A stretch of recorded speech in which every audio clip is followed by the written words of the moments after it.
Hello, good morning mga ka-vlog ko to. Welcome back to my FB, YouTube, and TikTok channel. Guys, Happy New Year again sa inyo lahat. Sana po naging masaya ang inyong Pasko at bagong taon.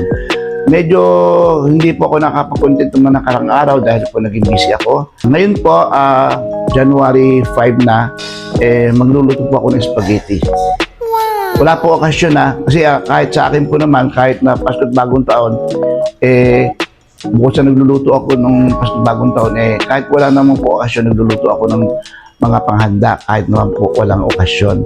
So ngayon po ang niluluto ko yung spaghetti style ko. Para sa akin, mas masarap to sa Jollibee or McDo na spaghetti. Kaya ipakikita ko sa inyo paano magluto ng spaghetti early style. So ito po yung mga ingredients ko. Luto na po siya. Ito po mga 900 grams na noodles na luto po. Sa mga hindi po nakakaalam, I'm sure basic lang naman to, ang pagluto po ng noodles, para malaman yung pagluto, pag pinuto nyo ganyan, make sure po na wala ng puti doon. Kasi pag may puti doon, ibig sabihin hindi pa yung luto. So, sa mga hindi po lang nakakaalam, ngayon, pag huwag nyo masyadong lalapsaan yung spaghetti nyo, noodles nyo, kasi pag iluluto pa natin sa sauce yan so magiging malapsa lalo. Tapos ito po, meron po akong ilang kilo ba to? 1 kilo na spaghetti sauce. Meron po tayong ketchup, meron tayong hotdog, carrots, paminta syempre. Ito po yung aking melt cheese, kaya ihahalo ko na lang sa spaghetti to, sa sauce. Meron din po akong rino, sibuyas, bawang, at saka red and green pepper. Meron din tayong cubes, 4 cubes, at meron akong kalahating kilo na pork. Ngayon po, meron po akong natirang all-purpose cream. Ilalagay ko na kasi baka ma-expired pa. At syempre, meron din po akong asukal. Naglalagay po ko ng asukal para hindi maasim yung spaghetti, para matamis. So, ituturo ko sa inyo, ipakikita ko sa inyo kung paano ako magluto ng spaghetti ko. Halika.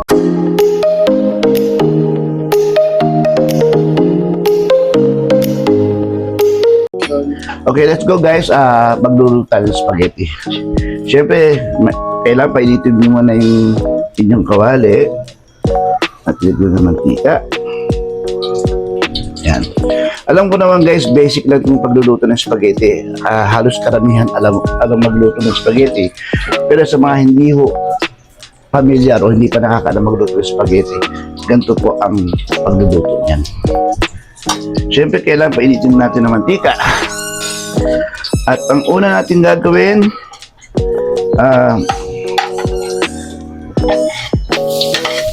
bawang muna tayo. Ang bawang po depende sa pagluluto niya. Kaya ako, ang ginagawa ko dito pag 1 kilo, isang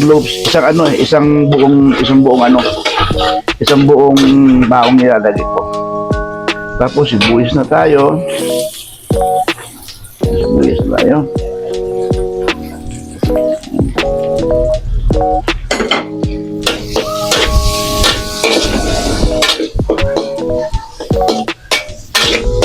Ang gamit kong sibuyas, yung puti.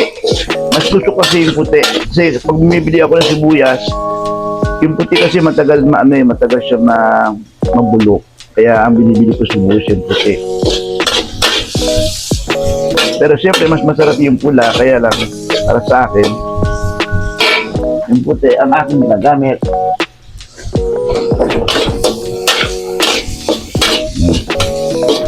Nasa high yung ating apoy medyo malakas kasi para maluto agad. Ang pagluluto po guys, hindi naman po pag malakas na lahat. Hindi mahina lahat. Siyempre may na-adjust po yan Depende sa niluluto nyo. Basic lang naman magluto ng spaghetti. Kaya lang siyempre, hindi nagluluto, hindi nila alam. Kasi karamihan na nagluluto ng spaghetti, yung sauce nila hiwalay. Ako hindi ako naghihiwalay ng sauce. Laging magkakasama yung spaghetti at noodles at saka sauce, sinasama ko na sila. Kasi pag hiniwalay niyo yung sauce, meron tendency na ubus na yung sauce, meron pa tayong noodles. Eh di, wala, masasayang lang yung natirang noodles. Kaya mas maganda kung halo-halo na sila. Okay, lagyan na natin yung ating pork. Yan, pork na yung pork. Dapat marami itong pork ko kanina eh. 1 kilo to. Kaya lang, kalahating kilo na lang kasi frozen eh. Tinanggal ko na lang yung hindi frozen. Para hindi matagal. Kasi tatangaliin ako eh. Yan. Siyempre, nilalagay ko na rin yung paminta. Yan, nilagay ko na rin yung paminta. Yan. Yan. Lagay lahat sa marumi yan. Lulutuin muna natin ng konti yung pork hanggang sa maging ano siya, parang brown. Tapos, saka natin ilalagay yung carrots, tapos yung hotdog.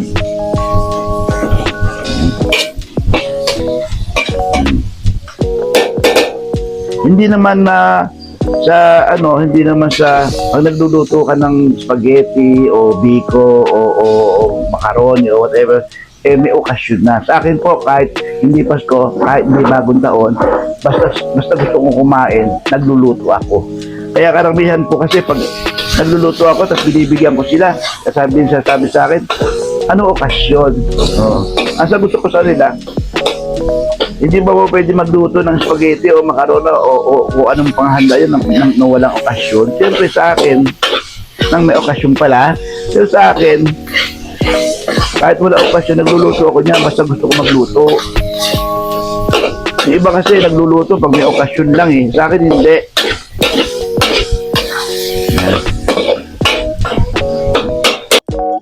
Luto na. Eto na siya. Diba sa nakikita niyo guys, medyo may mga sauce pa siya. So ang reason why kaya mas maraming sauce siya, kasi later on sisip-sipin na siya ng noodles. Kaya nga ang pagluluto ng noodles, huwag malapsa. Dahil once na niluto niya sa sauce, sisip-sip pa yung kanyang noodles ng sauce. Kaya lalambot yan at saka yung sauce, madadry siya din. Okay, kain tayo.